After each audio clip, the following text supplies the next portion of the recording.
꽃이 핀다. 꽃이 피는 건 꽃이 떠나고 있는 것.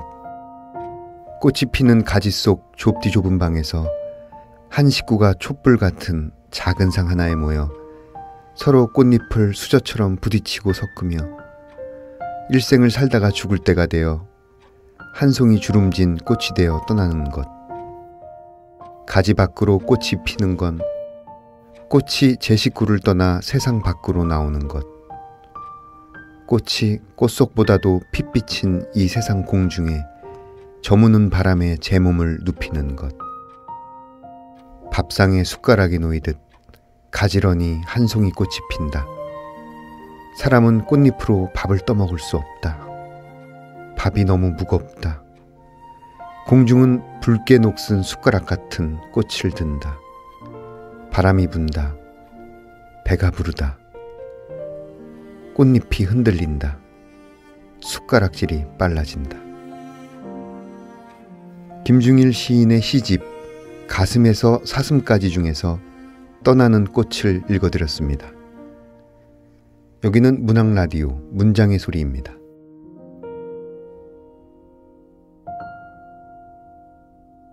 거리의 사람들 바람 따라 흐르면 서성이듯 혼자서 기다리고 날 부르는 기억에 흔들리는 땅콩이 사람들 사라졌네. 난 속을 퍼져서 울 것 같아서 한참 눈 감고 잊혀져가는 모든 것 당연한 건가요?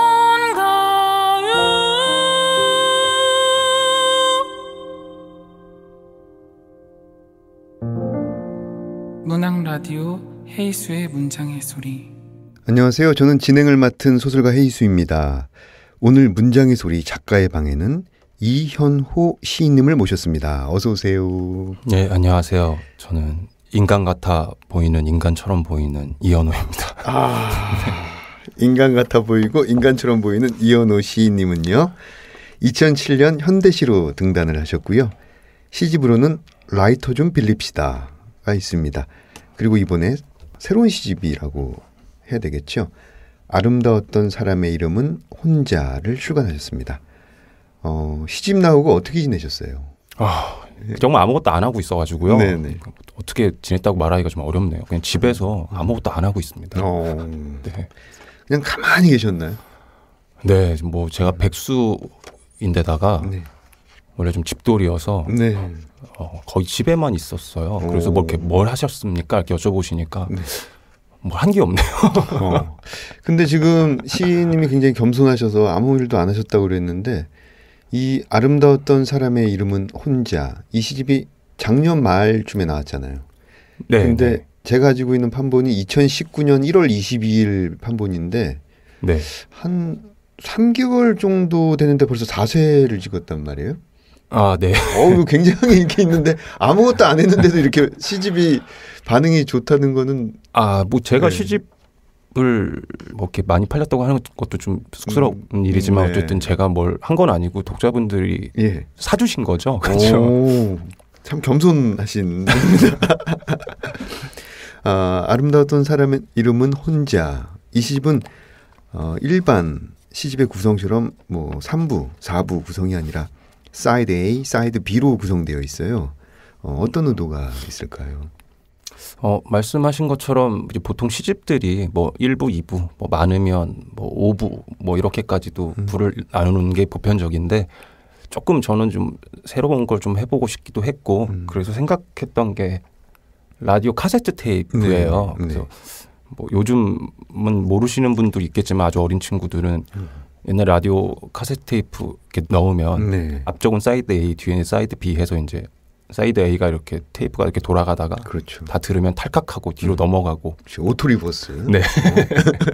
근데 그런 좀 아날로그적인 감성 같은 게 개인적으로 좋아하고 시집에도 좀 그런 느낌이 들어갔으면 좋겠었는데 고민을 하다가 그래서 부구성이라도 좀 그렇게 해보면 어떨까 네. 생각을 했었습니다. 그 시들을 이렇게 쭉 읽어보니까 그 일상적인 소재들과 비문이라고 하잖아요. 네. 비문을 묘하게 섞어 쓰는 매력이 있었어요. 그래서 진술적이거나 이미지의 과잉이 보이지 않고 적절한 위치에서 긴장하고 있는 시들, 어떤 이런 것들이 자주 발견됐는데 본인 생각은 좀 어떠십니까? 일단 감사합니다. 왜냐하면 지금 본의 아니게 저때 칭찬을 해주셔가지고 저는 제 시의 어떤 단점이라고 그러면 진술과 이미지의 과잉이라고 생각하는데 그게 없다고 하시니까 칭찬이 되어버렸습니다. 과잉이 많지 않고.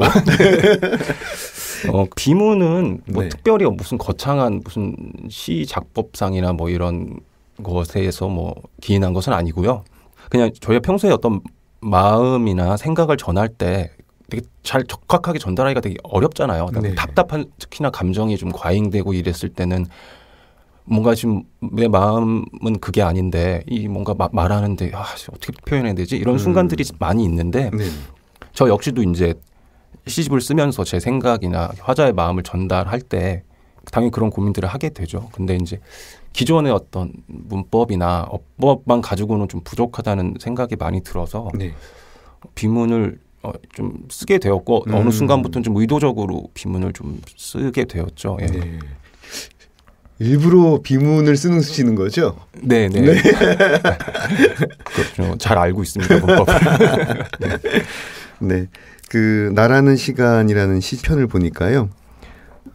이런 구절이 나옵니다. 누군가 내 심장을 한 입 베어 먹었을 때, 한 입만큼 비어버린 심장을 버렸을 때, 산다는 것이 죽음을 참는 일일 때, 지구가 외계인의 성경 속 지옥이 아니라는 것을 어떻게 알 수 있을까요? 그 나라는 시간이라는 시인데 그 시들을 이렇게 읽다 보니까 한 번에 쫙 읽히는 힘 같은 게 보였어요. 그래서 시에서 리듬을 어떻게 생각하고 쓰고 있는지 궁금합니다. 일단 이것도 고맙습니다. 네. 일단 저는 뭐 시는 한 번에 읽히는 게 되게 중요하다고 생각해요. 뭐 어떤 시를 대했을 때 그 시를 여러 번 읽게 하는 시는 제 기준에서는 제가 쓰고 싶은 시는 아니에요. 독자들이 읽었을 때 한 번에 쭉 읽고 그게 좋아서 다시 볼 수는 있지만 뭐 이해가 안 돼서 그 시를 다시 보게 만드는 시는 개인적으로는 좀 좋아하지 않는데 그런 의미에서 뭐 일단 한 번에 읽히는 것들을 늘 염두에 두고 그 리듬감도 마찬가지인 게 뭐 리듬감은 저는 여전히 굉장히 시에서 중요하다고 생각하는 사람입니다. 네. 요즘은 좀 뭐 그것보다는 다른 의미 전달이나 이런 게 더 비중을 많이 드는 작가들도 있지만 그래서 항상 그 리듬감에 대해서는 염두에 두고요. 예를 들어서 그냥 걷자 뭐 이런 말이 있더라도 뭐 그냥 걷자 뭐 다만 걷자 단지 걷자 뭐 마냥 걷자 이렇게 여러 가지 표현을 바꿀 수 있을 텐데 네. 저 같으면 이제 그저 걷자라고 표현을 하는 거죠. 그럼 기억과 지읒이 반복돼서 뭔가 이렇게 저희 스스로는 말맛이 훨씬 있다고 느껴져서 그러네요. 네. 그래서 항상 그런 것들 막 음소 단위로 막 이거 말을 좀 많이 찾아가지고 잘 읽히게 하려고 좀 노력을 많이 하는 편입니다. 네. 맞아요. 제가 기억과 지읒 네. 들어가는 표현 중에 제일 좋아하는 게 간장게장이에요. 기억, 지읒, 기억, 지읒. 그러니까 그렇게 뭔가 리듬감을 주는 표현들이 좋아요. 저는. 그러니까요. 네. 기억에도 잘 남고 간장게장. 예. 좋네요.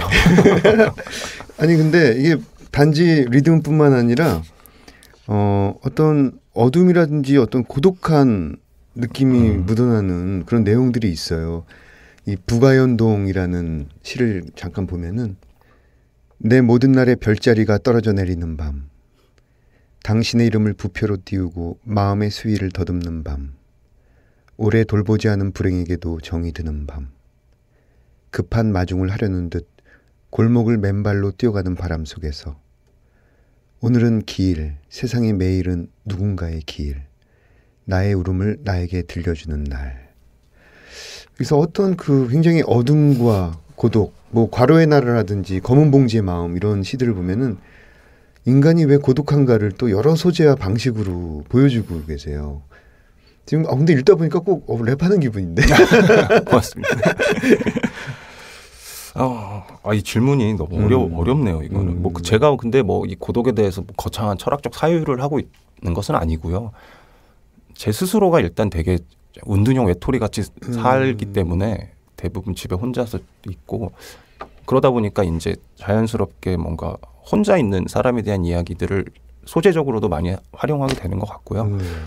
그리고 뭐 제 첫 시집에서는 제가 좀 얘기를 했었는데 제가 좀 이상하게 주변에 죽은 사람들이 그러니까 누구나 죽은 사람들이 있지만 제 나이를 생각했을 때 다른 또래보다는 훨씬 더 죽음을 많이 경험한 것 같아요. 친구들이나 뭐 이런 것 이렇게 자살한 친구들도 좀 많고 그래요. 주변에 뭐 사고사를 당한 친구들도 있고 그래서 그런 것들이 좀 확실히 영향이 좀 많아서 항상 죽음이나 이런 것들을 많이 생각하게 되는 것 같아요. 네. 사실은 그 매일매일은 누군가의 길이잖아요. 그렇죠? 네, 그렇죠. 우리에게 필요한 어떤 애도, 기도 이런 것들이 또 필요한데 이것이 또 울음이라는 것으로 이렇게 형상화돼서 굉장히 인상 깊은 시 중에 하나였습니다. 네, 감사합니다. 본인 시집에서 그 키워드를 꼽아보자면 이거는 비평가나 평론가, 독자가 뽑는 게 아니라 본인이 뽑는 거죠. 그래서 좀 특별할 것 같아요. 시집을 준비하는 단계에서는 뭐가 이렇게 기획을 가지고 뭐 어떤 주제를 가지고 쓴 것은 아니고요. 다 쓰고 이제 쓴 시들을 시집으로 내야지 하고 묵다가 이제 제가 제 시를 다시 보니까 그 마음이라는 말이 되게 많이 나오더라고요. 마음이라는 말이 굉장히 많이 나와서 내가 이 시기에 이 마음에 대해서 많이 생각을 했구나. 뭐 스스로도 그렇게 좀 생각했었어요. 그래서 키워드를 하나 꼽으라 그러면 아무래도 마음이라는 말이 아닐까 싶습니다. 네. 하나 더. 네. 혼자? 여기 근데 시에 나오는 화자가 뭐 다 혼자 있어요. 거의 빈방에 원룸 같은데 혼자 사는 시적 화자들이기 때문에 대부분. 네. 그 원룸에서 혼자 있는 분들이 읽기 참 좋은 시집이잖아요. 네. 그죠?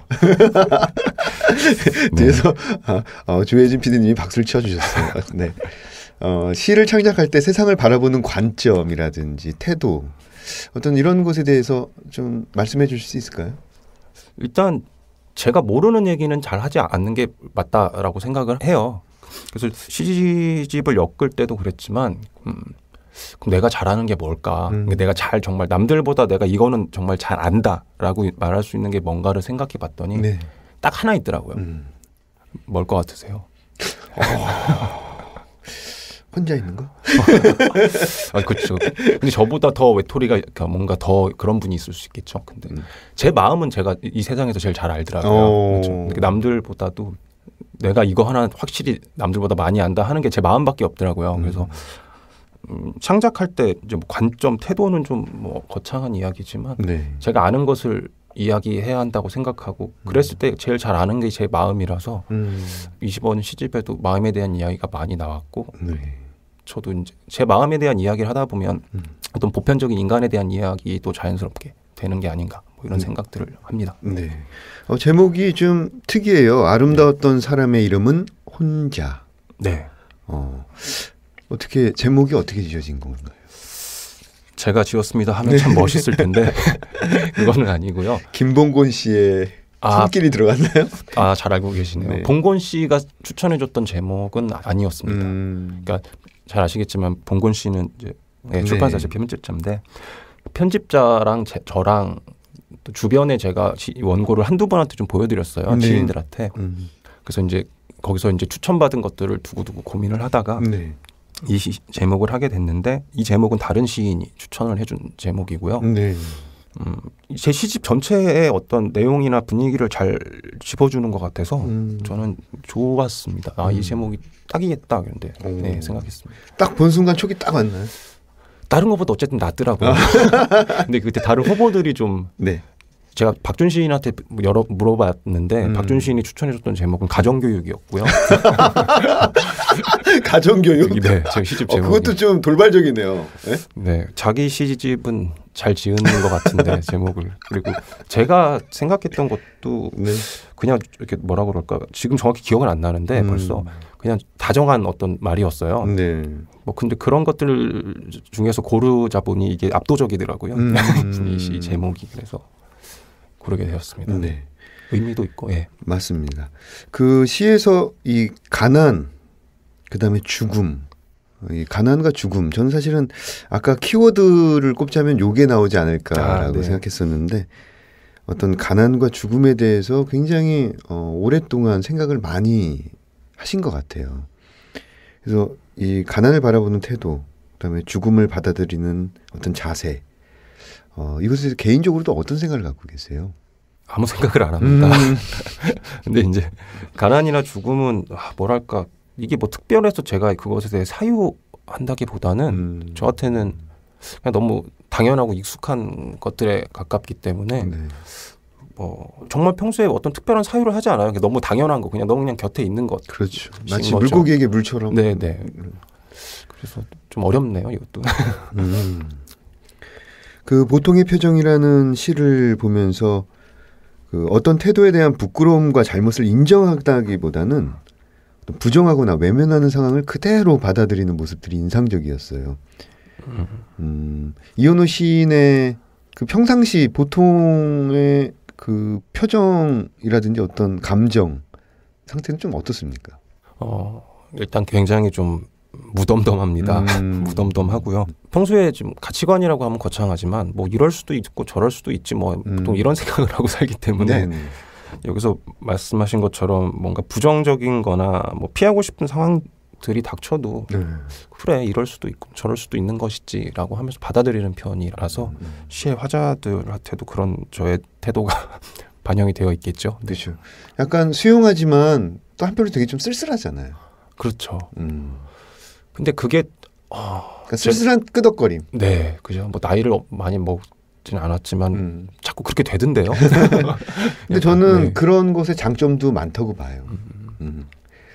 그 첫 시집 라이터를 빌립시다에서 나오는 화자는 어떤 본인만의 비장한 불을 숨기고 그 불을 가지고 노는 느낌이었다면 그 이번 시집은 어떤 비문의 문장들 속에서 천착하는 자세, 깊어진 사유들 이런 것들이 보이는데 문장들에 자꾸 이렇게 밑줄을 긋게 되는 그런 경우가 많이 있었습니다. 네, 고맙습니다. 가끔 이렇게 이런 연관성을 여쭤보시는 분들이 있어서 첫 시집과 두 번째 시집의 연관성 같은 걸 여쭤보시면 제가 보통 그 연애의 비유를 해서 많이 말씀을 드리는데 그러니까 첫 번째 시집이 뭔가 누군가를 만나서 막 첫눈에 사랑에 빠지고 뭐 이렇게 강렬한 어떤 감정 그런 어떤 강렬한 감정들에 대한 이야기라면 그래서 이제 뭔가 이렇게 화려하고 뭔가 좀 과잉되어 있는 느낌이라면 두 번째 시집은 이제 그 사람이 없는 거죠. 네. 그 사람이 이제 없고 혼자 남겨진 사람이 어떤 이야기에 가깝다고 제가 비유를 해서 말을 종종 하곤 하는데요. 네, 네. 혼자 있다 보니까 아무래도 생각할 시간도 많고 그러니까 시의 화자들 이야기지만 생각할 시간도 많고 뭔가 자꾸 생각하게 되는 거죠. 그리고 자기가 생각을 어떤 식으로든 문장으로서 정리하려고 애쓰는 화자들이 있기 때문에 그런 문장들이 좀 많이 나오는 것 같네요. 네. 아니 그 요즘에는 이런 말 잘 안 쓰잖아요. 라이터 좀 빌립시다. 요즘에 네. 참 안 쓰는데 어떻게 첫 번째 시집도 지금처럼 반응이 폭발적이었나요? 막 몇 개월에 4세 막 이랬나요? 어땠어요? 그걸 어떻게 말씀드려야 되죠? 첫 시집은 더 그랬나요? 아니요. 전 첫 시집 나오고서는 진짜 거의 한 2년 가까이는 전혀 반응이 없었는데 근데 이상하게 시간이 갈수록 조금 이제 팔렸다라는 표현을 참 쓰기가 싫은데 네 어쨌든 독자분들 호응이 점점 좋아지는 네. 요즘 말하는 역주행. 네네네. 실제로 후배 시인 한 명이 그렇게 표현을 하더라고요. 네네. 형 시집이 역주행하고 있다고. 네. 굉장히 좋습니다. 민망하네요. 아니에요. 이거 뭐 자랑할 수 있는 기회가 그렇게 많지 않잖아요. 네. 제보에 의하면 지금 가게를 운영하신다고 들었습니다. 가게. 네. 아니 제가 뭐 가게도 뭐 제대로 하고 있지 않아서 그냥 집 앞에 제가 지금 사는 곳 주변에 친한 분들이 한 두세 분 가까운 데 사세요. 그래서 그냥 지인들끼리 부가연동? 아닙니다. 지금 수원에 있습니다. 수원에 있는데 그냥 지인들끼리 약간 놀이터처럼 아주 조그만 가게를 하나 차려가지고 운영을 하고 있는데요. 사실은 10원도 번 게 없어요. 손님들이 먹는 술보다 제가 먹는 술이 더 많고요. 그래서 뭐 가게를 하는 건 맞는데 가게 얘기를 하기가 좀 이것도 참 명구하네요. 아니 그래도 그 네. 수원에 살고 계시는 주변 분들은 네. 가고 싶어 하실 것 같아요. 어디 아닙니다. 이제 그런 거는 안 할래요. 아 그래요? 네. 아 제가 들리려고 했더니 도저히 안 되겠네. 네. 그래도 차기작에 대해서 질문을 하지 않을 수가 없을 것 같아요. 네. 아까 비유를 이제 계속 하자면 이제 두 번째 시집이 이제 헤어진 다음의 이야기라고 하면 이제 그 헤어진 사람이 끝끝내 어떻게 생활을 이어가고 그 슬픔을 안고 어떻게 살아가는지에 대한 이야기를 쓰고 싶다 이렇게 생각을 하고 있는데 글쎄요 좀 잘 될지 모르겠습니다. 네. 네. 네, 그럼 이쯤에서 다음 코너로 넘어가 보겠습니다. 이번 코너는 내가 가장 사랑하는 문장들. 어떤 문장들을 가져오셨을지 이현우 시인의 목소리로 들어보겠습니다. 네, 저는 제 이번 시집에 있는 시를 가져갔고요. 배교라는 시입니다. 네, 앞부분에 있는. 네, 두 번째 있는 시예요. 배교. 혼자 있는 집을 왜 나는 빈집이라고 부릅니까? 흰 접시의 외식도 흠집난 소반 위의 컵라면도 뱃속에 들어서는 같은 눈빛입니다. 죽기 살기로 살았더니 이만큼 살게 됐어요. 혼자 있을 때 켜는 텔레비전은 무엇을 위로합니까? 이만큼 살아서 죽어버린 것들은. 변기 안쪽이 붉게 물듭니다. 뜨겁던 컵라면의 속내도 벌겋게 젖었습니다. 겨울은 겨울로 살기 위해 빈집으로 온기를 피해왔지만 커튼을 젖히자 날벌레같이 달려드는 햇빛들. 사랑을 믿기 때문에 사랑했을까? 삶을 사랑해서 살아가고 있을까? 밥을 안 치려고 손등은 쌀뜨물 안에서 뿌옇게 흐려진다. 내가 없는 집을 나는 왜 빈집이라고 불렀을까?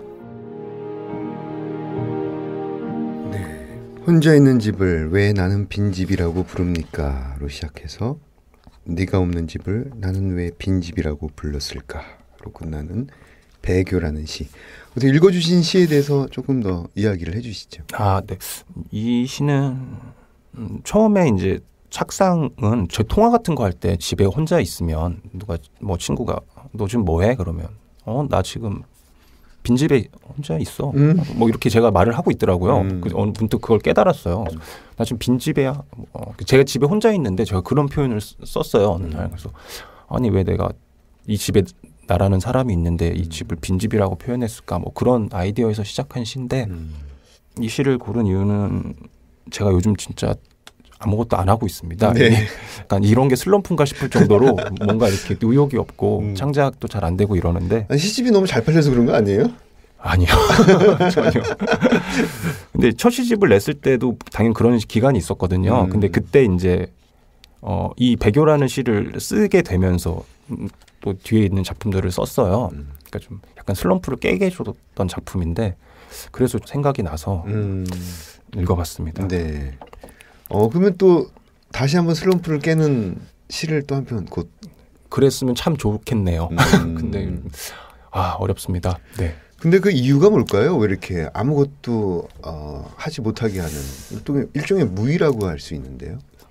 계속 저도 생각을 하고 있는데 제가 뭔가 의미들을 잘 아직 못 찾고 있는 것 같아서 네. 그러니까 뭔가 근본적인 것에 대한 이를테면 뭐 시는 왜 쓰는 걸까? 뭐 시는 뭐지? 뭐 이런 것들부터 시작해서 아주 근본적인 물음에 대해서 제 스스로 뭔가 납득할 만한 답을 내지 못하고 있는 것 같아요. 그래서 뭔가 아이고 의미 없다. 막 약간 뭘 하려고 그래도 자꾸 그런 생각이 들어서 해서 뭐하나. 네. 큰일입니다. 네. 아니 근데 이런 표현을 쓰면은 되게 조금 어떨지 모르겠지만 자연스러워요. 고맙습니다. 네.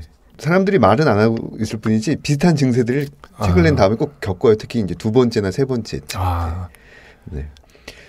이번 코너는 사운드 앤 스토리 시간인데요. 문장의 소리에서는 작가님이 가져오신 소리들을 틀어드리고 있습니다.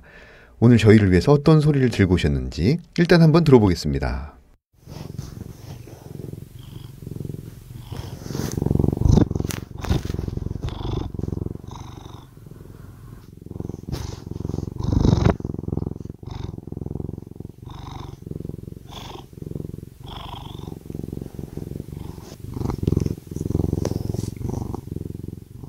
어우, 네. 이게 소리가 동물 짐승? 네, 맞습니다. 근데 그 종을 잘 잠자는 소리 같기도 하고. 고양이고요. 골골송이라고 했던 것 같은데. 고양이에요? 네, 네. 그 고양이가 기분 좋으면 낸다는 소리, 예. 네, 고르릉 고르릉 하는 네네. 소리인데요. 그 소리를 녹음을 해왔습니다. 그럼 지금 굉장히 기분이 좋은 상태네요? 네, 그렇죠. 예. 뭐 저는 제가 알 수는 없지만 보통 이제 고양이가 기분이 좋고 편안함을 느낄 때 그런 소리를 낸다고 하니까요. 예. 어떻게 본인이 키우는 고양이인가요? 얘기를 좀 들려주시죠. 네, 네. 저는 고양이를 2마리, 고양이 2분과 함께 살고 있습니다. 네. 사실 제가 키운다고 말하는 것도 좀 이상해요. 모시고 있는. 네. 같이 살고 있지요. 예. 2마리를 키우고 있는데 함께 하고 있는데 뭐 둘 다 제가 잠을 자면 꼭 같이 침대에 올라와서 같이 자는데 그 중에 한 마리가 유독 그 잠자는 시간이 돼서 저 옆에 오면 그 소리를 계속 내요. 만져주면 소리가 더 커지고요. 근데 그 소리를 듣고 있으면 되게 좀 저도 되게 편안해지더라고요. 실제로 저기서 좀 찾아봤어요. 이 소리의 정체는 무엇인가. 그런데 아까 말씀드렸던 이유에서 고양이들이 소리를 내고 실제로 그 사람한테도 심리적인 안정감을 주는 연구가 있더라고요. 네. 네. 그래서 아주 그 소리를 좋아합니다. 네. 지금 아무것도 안 하시는 게 아니라 또 고양이 2분을 잘 케어하고 계시네요. 요즘 또 사이가 안 좋아요. 다이어트를 시키고 있어서 요즘 사이가 안 좋습니다. 네, 그런 상황이군요. 네. 이제 약속된 시간이 거의 다 됐는데요. 그 오늘 문장의 소리 참석해 주신 소감 대신에 최근에 생각하는 가장 소중한 3가지를 말씀하신다면 뭐가 있을까요? 의식주? 이 질문 너무 어려워요. 저 진짜 의식주 정말 중요하죠. 네. 중요한데 너무 멋이 없네요. 이게 어렵더라고요. 계속 생각을 했는데 나는 뭐가 중요하지?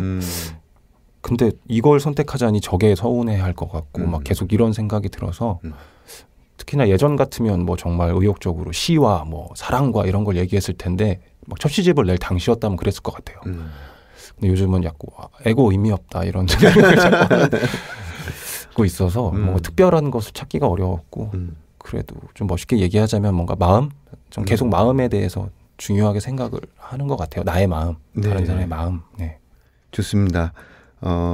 지금까지 시집 아름다웠던 사람의 이름은 혼자를 출간하신 이현호 시인과 이야기를 나눠봤습니다. 저는 시인님 보내드리고요. 2부 책들의 방에서 뵙겠습니다.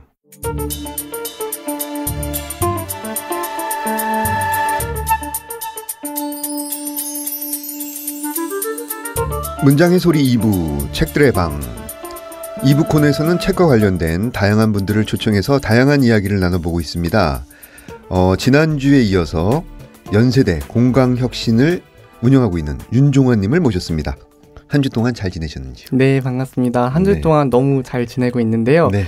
안 그래도 저희 공강혁신 8월 프로그램을 지금 열심히 준비 중에 있습니다. 그러시군요. 네, 그래서 배수연 시인, 최기루 시인, 임승훈 소설가 이렇게 3분을 모시고 토크 콘서트를 8월에 친구 특집으로 진행하고자 하는데요.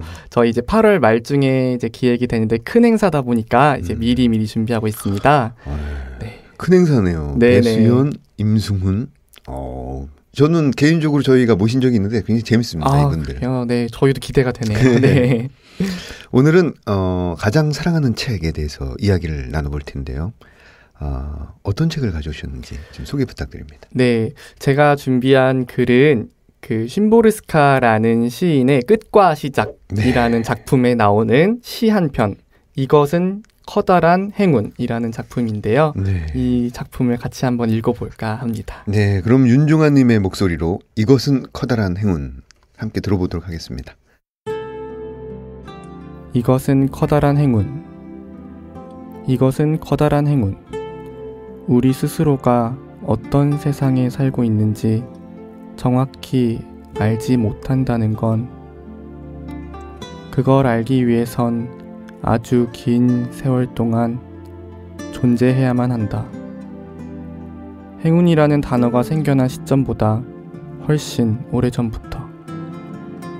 아니면 비교를 통한 인지가 가능하도록 다른 세상을 경험해야만 하리. 한계투성이에다 뭐 하나 제대로 수행하지 못하는 육신으로부터 훌훌 벗어날 수 있어야 하리. 연구의 완벽을 기하기 위해서, 보다 선명한 영상을 위해서, 결정적인 성과를 올리기 위해서 모든 것들을 재촉하고 올가매는 시간의 한계쯤은 초월할 수 있어야 하리. 자, 이런 관점에 주목하면서 세부적인 사항이나 자질구레한 사건들과는 영원히 작별의 인사를 나누시오. 요일을 계산하고 따져보는 것쯤은 무의미한 행동으로 치부할 수 있어야 하리. 우체통에 편지를 던져넣는 일은 젊은 날의 어리석은 객기로 간주할 수 있어야 하리. 잔디를 밟지 마시오 라는 표지판 따위는 정신 나간 소리쯤으로 무시할 수 있어야 하리. 네, 심보르스카의 이것은 커다란 행운. 좋아하는 시인인가요? 네, 제가 평소에 좋아하는 시인이라서 자주 읽고 있습니다. 책이 꽤 두껍고 큰데. 네, 그래서 더 좋은 것 같아요. 네. 언제 다 읽나 하면서 네. 계속 읽는 재미가 있더라고요. 그 읽어주신 부분에 대해서 네네. 좀 더 이야기를 들려주시죠. 아, 네. 제가 이 글을 읽게 된 이유를 말씀을 드리면 될까요? 네. 네. 그 심보르스카가 이 시에서 이야기를 이렇게 하고 있습니다. 스스로가 어떤 세상에 살고 있는지 정확히 알지 못하기 때문에 그것을 알기 위해서는 오래 살아야 한다, 존재해야 한다고 말하고 있습니다. 저는 개인적으로 이 문장이 꽂혀서 이 시를 계속 읽고 있는데요. 왜냐하면 저의 생각과도 늘 같았기 때문입니다. 제가 어렸을 때부터 이제 가정폭력이나 이런 폭언 이런 걸로부터 많이 힘들어했을 때 항상 고민을 했었어요. 도대체 왜 나를 이렇게 때릴까? 나는 왜 이렇게 살아야 하나? 그래서 왜 사람들은 이렇게 누군가를 때리고 욕하는 일들을 배우고 남들에게 그것을 투사할까? 계속 이렇게 고민을 했습니다. 왜들 그래야만 하나? 그래서 저도 항상 생각을 했는데요. 심지어 이제 초등학교 3학년 때 방과학교라는 프로그램이 있었는데 그렇죠. 컴퓨터 선생님께 제가 선생님 그 나이가 10살 때였는데요. 선생님은 왜 산다고 생각하시나요? 라는 황당한 질문을 해서 이제 선생님을 당황시킨 그런 것도 되게 기억이 나는데요. 그만큼 항상 왜 이래야만 하나, 이것은 도대체 무엇인가에 대한 이런 질문이 어렸을 때부터 엄청 많았습니다. 그 이유는 그저 알 수 없기 때문이라고 밖에는 설명할 수 없을 것 같은데요. 근데 그것들을 알기 위해서 끊임없이 탐구하고 내가 알지 못하는 것들을 알아가면서 좀 더 성숙해지기 위해서 이렇게 탐구할 때 제 스스로가 값어치 있는 사람이라는 걸 발견하고는 했습니다. 네. 그래서 이러한 일련의 노력들을 하면서 기분 좋은 상상에 빠질 수도 있었고요. 그리고 이제 제가 좀 더 공부하는 맥락으로 이 문장들을 이어갈 수도 있었습니다. 제가 추구하는 가치는 무조건적으로 맞다 또는 내가 아는 것이 전부다라는 이런 상념에서 빠져나가는 것이 저의 공부의 목표인데요. 뭔가 절대적인 진리에 휩싸여서 그 기준을 나의 기준으로 삼고 그 기준으로 타인을 대하고 이런 것들이 상처가 되고 폭력이 된다는 것을 느껴서 그러면 타인에 대해서도 내가 영원히 모를 수밖에 없고 내가 살아가는 사회에 대해서도 영원히 모를 수밖에 없기 때문에 나는 그것을 알기 위해서 존재하고 열심히 공부해야겠다 이런 마음을 갖게 되었어요. 그래서 그렇게 심보르스카처럼 끊임없이 질문하고 모르는 것을 알기 위해서 나아가는 태도를 저의 또 생활 신조로 삼는 바로 이 문장을 즐겨 읽고 있습니다. 네, 좋습니다. 그 공강혁신 네네. 다른 대학에서도 관심을 가질 수 있을 것 같아요. 네. 실제로 문의가 들어오는지 아니면 유사한 프로그램이 운영되고 있다는 걸 알고 계시는지. 사실 문의가 딱 한 번 들어왔는데요. 제가 받은 전화는 아니고 저랑 같이 일하는 그 선생님께서 받으셔가지고 저는 모르겠지만 아직 실시한 지는 반년이 채 되지 않아서 그렇게 사실 많이 알고 계시는 건 아닌 것 같아요. 그래서 저는 일단 이런 문의나 다른 대외적인 홍보보다는 일단 제가 1년 동안 꾸준히 진행하면서 무엇이 좋고 무엇이 잘 안 되고 있는지를 파악해서 내년에 보완해서 다시 시행하는 걸 목표로 하고 있고요. 그리고 이제 아무래도 제가 봤을 때는 공강 시간에 이렇게 작가분들을 초청하는 행사는 없었거든요. 그래서 또 자부심을 가지자면 이런 출발 신호탄을 제가 터뜨렸으니까 이게 잘 다져진다면 아마 1년에서 한 3년 정도 뒤에는 다른 대학이나 기관에서도 이렇게 대학생들의 공강 시간에 유익한 프로그램을 진행하는 방식으로 좀 이렇게 확산되지 않을까 이런 기대를 또 하고 있습니다. 네. 지금까지 이런 프로그램은 없었다. 네. 혹시 네네. 이런 프로그램을 기획하고 싶은 대학생 혹은 대학원생이 있다면 어떤 조언을 해주실 수 있을까요? 제가 조언을 할 위치나 어떤 능력이 된다고 생각하진 않아서 좀 조심스럽긴 실수를 한데요. 먼저 하셨으니까. 네. 네, 그래서 그냥 저만의 스타일 어떤 생각을 그냥 이야기해 볼게요. 네. 저는 골똘히 생각하는 것도 중요하지만 내가 하고자 하는 일이 떠올랐거나 이렇게 구상이 되었다면 바로 실천을 하는 것을 되게 중요시하게 생각을 하고 있습니다. 네. 왜냐하면 제가 학교를 다니면서 느낀 건데요. 아무래도 이제 서울에서 대학을 다니는 친구들은 중고등학생 시절에 되게 열심히 공부한 스타일이더라고요. 그렇죠. 그래서 본인의 어떤 학업 플래너를 계획한다든지 아니면 스터디 플래너를 꼼꼼하게 써가면서 공부한 친구들이 달아 되게 계획형인 친구들이 학교에 엄청 많은 것 같아요. 네. 그래서 항상 회의를 같이 하거나 같이 이제 공부 팀 프로젝트를 하다 보면 계획하는 데만 모든 시간을 거의 다 쏟고 사실 일을 하다 보면 계획대로 안 되는 게 너무 많잖아요. 그렇죠. 그래서 일단 저는 맨땅에 헤딩이라도 해보는 것처럼 한번 해보고 네. 거기서 얻는 시행착오로 다시 자기의 어떤 행동이나 프로젝트를 보완하는 게 중요하다고 생각을 해서 네. 일단 뭔가 이런 비슷한 프로젝트를 해보고 싶으시다면 제가 한 것처럼 그냥 한번 해보고 거기서 발생하는 실수에 너무 연연해하지 않고 네. 더 보완해서 내가 더 다른 사람들에게 또는 나 자신에게 떳떳해져야겠다는 마음을 가진다면 더 행복한 일이 될 수 있지 않을까? 네. 왜냐면 너무 계획한 대로 되지 않으면 상처를 받잖아요. 그러면 재미없어지는데 사실 재미없는 일은 하기 싫잖아요. 그래서 네. 저는 뭔가 실패하더라도 재미있게 느껴지는 일이 중요하다고 생각해서 실천을 좀 하는 편입니다. 네, 실천. 네네. 저도 좋아하는 단어가 think on the foot이라는 단어가 있는데 네네. 그 발 위에서 생각하는 거거든요. 네. 네. 근데 지금 말씀을 듣다 보니까 그러니까 섭외 요청을 했을 때, 네네. 섭외 요청을 했을 때 약간 눈물 나게 고마웠던 그런 분 계신가요? 작가분 네. 말씀하시는 거죠. 제가 섭외에 관련해서 감사드렸던 분은 이제 사실 김희듬 시인님이신데요. 처음에 첫 행사를 시작할 때 되게 고민이 많았어요. 네, 어떤 그렇죠. 분을 모셔야 이 자리에 맞을까 했는데 그렇죠.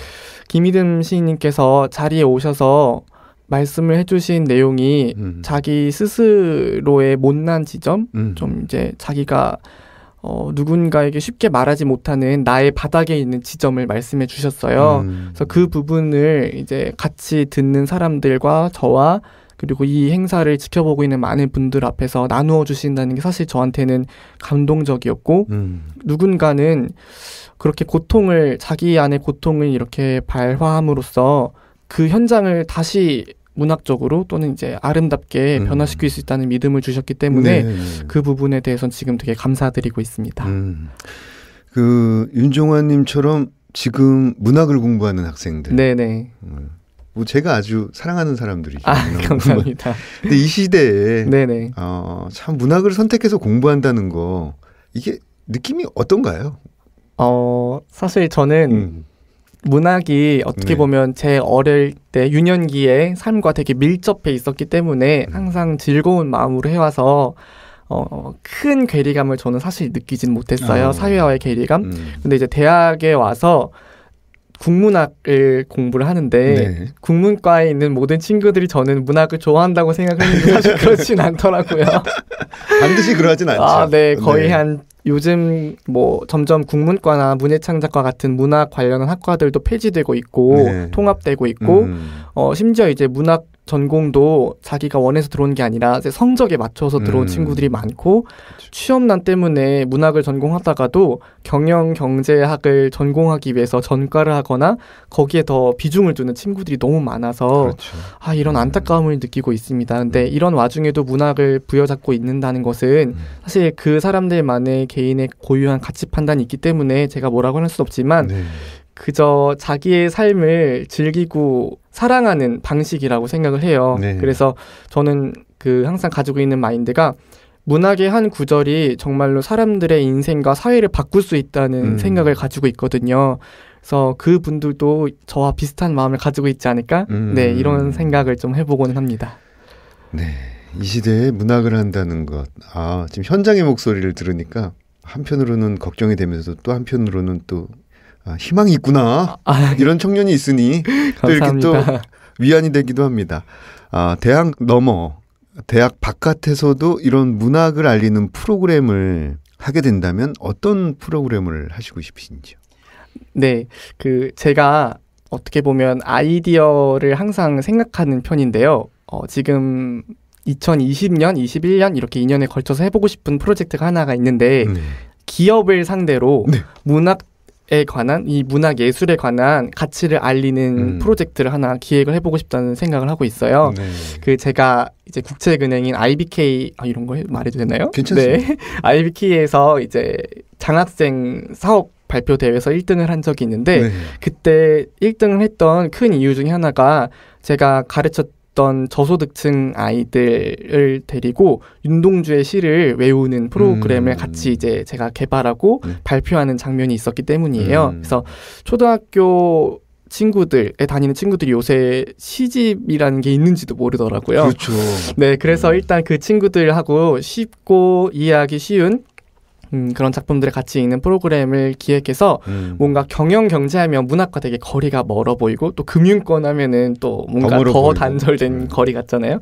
그 공간에서 그 아이들이 직접 낭독하는 시의 현장이 이렇게 보여지니까 많은 그 임직원 분들도 너무 흡족해 하시고 세상 좋아하시더라고요. 그래서 거기서 또 역시 저는 역시 문학이 세상을 바꿀 수 있는 가능이 아직 있다 발견하고서 이제 2021년까지 모든 그 문학을 기반으로 한 예술 장르를 통합한 기업을 상대로 한 텍스트북을 하나 만들어서 기업들에게 문학 작가들을 지원할 수 있는 프로젝트를 제가 지금 구상을 하고 있어요.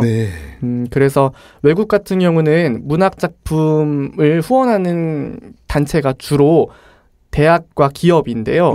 그 둘의 특징이 무엇이냐면 사실 문학이라는 텍스트 안에는 기업의 윤리, 그 경제 원리와 신자유주의 원리가 좀 상치되고 좀 이제 어떻게 보면은 반하는 내용들이 많다고 볼 수 있는데 그 인문학을 중시하는 풍토 안에서는 기업이 문학 작가들이나 어떤 작품의 예술성을 위해서 투자는 많이 하는데 그것에 대하여 본인의 기업의 이미지를 위해서 요구를 한다든지 아니면 어떤 결과물을 내기를 바라는 게 전혀 없고 그냥 자유를 중시하더라고요. 그래서 우리나라도 그런 것처럼 기업이 주도적으로 이런 작가들의 이런 창작 활동을 지원하고 우리는 예술적인 풍토를 계속 지원할 수 있는 분위기를 형성하면 좋겠다. 그래서 그 출발점을 또 내가 한번 끊어보겠다.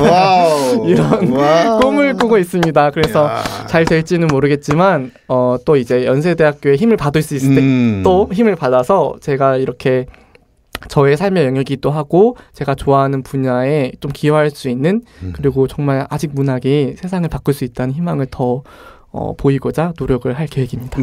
아우, 지금 바깥에서 조혜진 PD님도 박수를 크게 치셨는데 이게 들리는군요. 지금 이 윤종환 님이 사실 4학년 졸업반인데 이 취업 준비를 하면서 시름시름 말라가는 모습이 아니라 굉장히 또 다른 꿈을 꾸고 있는 모습이 눈빛이 사실 굉장히 초롱초롱합니다. 제가 앞에서 봤는데 굉장히 보기 좋고요. 감사합니다. 2회에 걸쳐서 문장의 소리 책들의 방 코너에 참여해 주셨는데 어떠셨어요? 저는 이런 게 처음이어서 너무나 뜻깊은 행사였고 저도 창작을 계속하고 있는데요.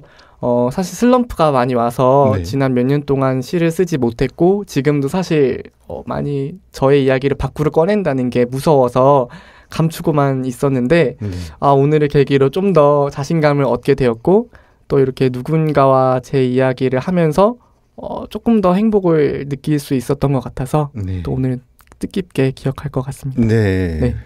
공강혁신을 이끌고 있는 윤종환님, 제가 최근에 본 이 시대의 아름다운 청년입니다. 감사합니다. 문장의 소리 아쉽게도 이제 마칠 시간이네요. 이어서 첫 책을 낸 작가들의 소개가 있습니다. 여기까지 저는 헤이수였고요. 다음에 찾아뵙겠습니다. 감사합니다. 감사합니다.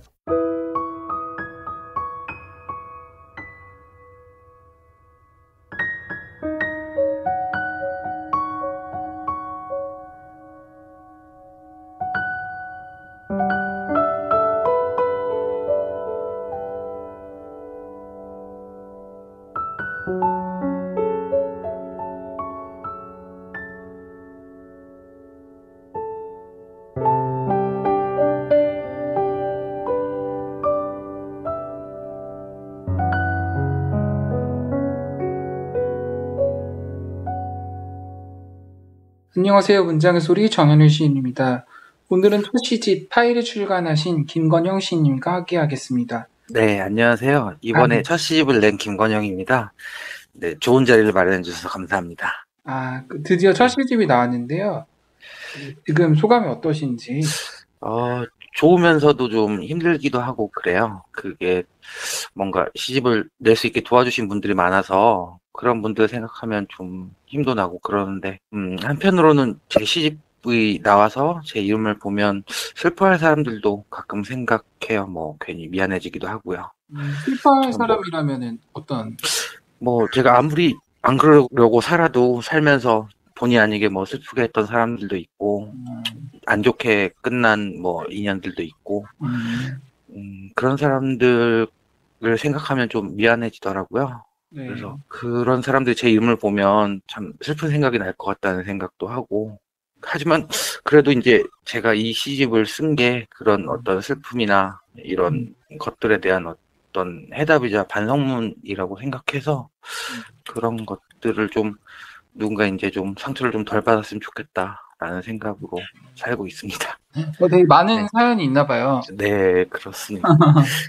그 시집을 읽으면서 네. 전반적으로 느꼈던 점이 이미지랑 진술이 교묘하게 엮이는 힘이 되게 매력적으로 다가왔거든요. 네. 이거는 뭐 시가 좀 길다고 사람들이 얘기를 많이 하더라고요. 네. 그래서 제가 좀 하고 싶은 말이 많은 게 아닌가. 그래서 어떻게 이렇게 길게 쓰냐, 뭐 사람들이 이런 농담 반 진담 반으로 그러는데, 뭐 이미지에서 끝나지 않고 뭔가를 좀 더 부연하고 더 다르게 좀 말하고 싶어서 제가 좀 길게 쓰게 되는 것 같아요. 그래도 이게 이제 좀 조금이라도 더 감정을 담은 말들을 찾아내고 쓰려고 노력을 해서 아마 그렇게 읽히는 것 같습니다. 승계참 같은 시는 굉장히 단단했던 느낌이었고요. 그리고 네. 본 소리의 세계 같은 거는 기존의 시대가 또 다르게 읽히더라고요. 네. 일단 칭계참 같은 시는 제가 그 직장이 도서관에 있었어요. 한 3년 정도 그 작가회에서 근무를 했는데, 그때 저기 왔다 갔다 하면서 그 칭계참에서 사람들이 이제 열람실에 나와서 전화를 받고 뭐 참 생각에 잠겨 있고 그런 모습들을 좀 오래 봤었어요. 그래서 생각을 해보니까 그 칭계참이란 공간이 좀 특이해서 어떤 곳인가 오래 생각하다가 좀 써서 그런 힘이 있었던 것 같아요. 그리고 소리의 세계나 곤 같은 시는 제가 어떤 꼭 애인이 아니더라도 어떤 이별의 경험들이 좀 많이 녹아 있어요. 그래서 그 사람과 이제 어떤 관계가 어긋나는 순간들을 좀 제가 집중해서 쓰다 보니까 그런 것들이 좀 다르게 느껴졌을 것 같아요. 본인의 시집을 키워드로 꼽자면 어떤 것들이 있을까요? 아무래도 언어 유희라고 생각해요. 제가 그 지금까지 살면서 좀 틀린 말을 할 때도 있고, 글씨를 뭐 잘못 쓰고, 잘못 읽고, 오타를 칠 때도 있잖아요. 근데 그런 것들이 좀 쓸모없거나 뭐 재미로만 나온 그런 말들을 좀 살려서 좀 버려진 것들도 어떤 의미를 가질 수 있게 하는 뭐 시를 좀 쓰고 싶었어요. 그래서 좀 일부러 틀리기도 하고 한자나 뭐 발음이나 띄어쓰기 뭐 이런 것들로 좀 언어 유희를 주제로 써본 시들이 좀 많이 있어요. 그래서 시집에 그 사전 연작시라고 있는데 이 사전이라는 것도 제 어떤 시집의 키워드, 그리고 이제 사전이 그 어떤 딕셔너리가 아니고 뱀의 이야기라는 뜻이거든요. 그래서 이 뱀도 저한테는 큰 키워드가 될 것 같습니다. 뱀은 어떻게 읽으면 될까요? 그 뱀은 사실 글자 그 자체 기표라고 생각해요. 그래서 제 그 작품을 가끔 웃긴 사연이 있는데 평론가들이나 어떤 월평을 해주시잖아요. 뭐 그런 경우에도 가끔 그 틀리고 잘못 표기하고 막 그런 경우들이 많아서 네, 그런 부분이 좀 흥미로운 것 같습니다. 시를 안 쓸 때는 주로 어떤 걸 하세요? 저는 음악을 좀 많이 듣고 있어요. 평소에도 집에 있을 때는 항상 음악을 틀어놓고 있고, 그다음에 그렇게 뭐 커피를 좀 잔뜩 내려놓고 이제 책을 읽을 때가 많아요. 그리고 네. 게임도 많이 해요. 게임을 하면서 그 게임 안에서 영감을 받을 때도 많이 있고요. 무슨 게임을 하나요? 요즘은 그 패스 오브 엑자일이라는 게임을 열심히 하고 있습니다. 뭐 RPG 게임인가요? 아니요, 그 컴퓨터 게임인데 네. 뭐 옛날에 디아블로라는 게임의 어떤 방식에 많이 부수는 게임이에요. 악마들과 싸우는. 그러면 악마들과 싸우면서 어떤 시상을 떠오르나요? 그냥 그 구체적으로 말하기는 어렵고 그냥 그 장면들에서 영감을 얻을 때가 있어요. 옛날에 이제 뭐 어떤 게임을 하면 채집 같은 걸 많이 하잖아요. 네. 뭐 게임 안에서. 근데 그 짐승 가죽을 벗겨서 뭐 가죽으로 뭐 부수질을 한다거나 뭐 이런 게임을 하다가 뭐 한 구절 생각해서 쓴 적도 있고 뭐 그렇습니다. 네. 뭐 그런 약간 철학적인 게임들도 많잖아요. 그쵸? 네. 그러니까 여러 가지 게임에서도 저도 게임을 좀 좋아하는 편인데 뭔가 공감이 될 것 같아요. 네. 본인에게 소중하다고 생각하는 거 3가지를 이야기하자면? 저는 좀 3가지만 골라야 된다는 게 좀 어려운 것 같은데, 저는 좀 포괄적으로 사람, 그리고 고양이, 그리고 독서라고 생각해요. 그렇게 꼽아주신 이유가? 저는 그 가족들도 그렇고 친구, 뭐 지금 만나는 분도 그렇고 참 제가 되게 예민하고 까탈스러운데 이걸 저를 견뎌준 것만으로도 참 대단한 사람들이라고 생각해요. 그래서 이런 사람들이 없었으면 지금의 제가 없지 않았을까라는 생각을 해서 사람이라고 얘기를 해봤고요. 네. 그 다음에는 그 고양이, 저는 사람으로도 위로가 안 될 때 그냥 고양이를 가만히 쓰다듬고 있으면 정말 마음이 편해지더라고요. 뭐 우울할 때도 정말 많이 위로가 되고요. 그리고 마지막으로는 독서인데, 그 제가 지금까지 책이 없었다면 이렇게 사람 비슷하게 살고 있었을까라는 생각을 많이 해요. 책을 읽어서 좀 그나마 좀 이 엉망인 존재가 사람 비슷하게 살고 있다고 생각합니다. 네, 오늘 인터뷰 너무 감사드리고요. 네. 마지막으로 김건영 시인의 내생의 폭력 들으면서 인터뷰 마치도록 하겠습니다. 내생의 폭력. 내생의 폭력은 죽어도 끝나지 않는다. 티베트 망명지에서 수용소를 탈출한 스님의 이야기를 들었다. 그 안에서 무엇이 가장 두려웠나요? 그는 말했다.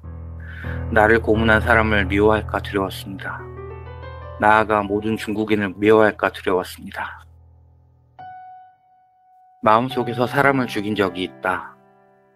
마음이 남아서 마음을 죽이려다 차가운 손에 화상을 입는 사람을 보았다. 고기를 구웠다. 나는 고기를 좋아합니다.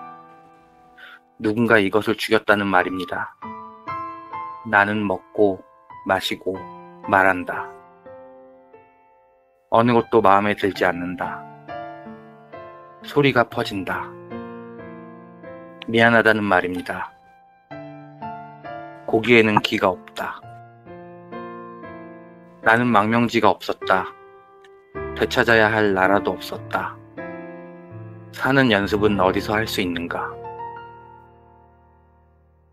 내생의 폭력은 현생에 준비되어 있다. 물과 공기가 있는 것처럼 신을 비난하지 않고 어떻게 세상을 사랑할 수 있습니까? 나는 사람의 말로 신의 말로를 쓴다. 죽어가는 태양과 죽어가는 별들이 있고 여전히 죽어가는 사람들이 있다. 우리는 그저 이미 죽은 자를 가름끈으로 쓰고 있을 뿐입니다. 신이 있다면 신을 비난하는 것이 신이 나에게 준 사명이다. 나는 많은 것을 사랑하기 위해 저주를 생각한다. 사람보다 신을 미워하는 일은 얼마나 사랑스러운가. 우리는 다음 생에 만나서 더 많은 잘못을 해야 한다.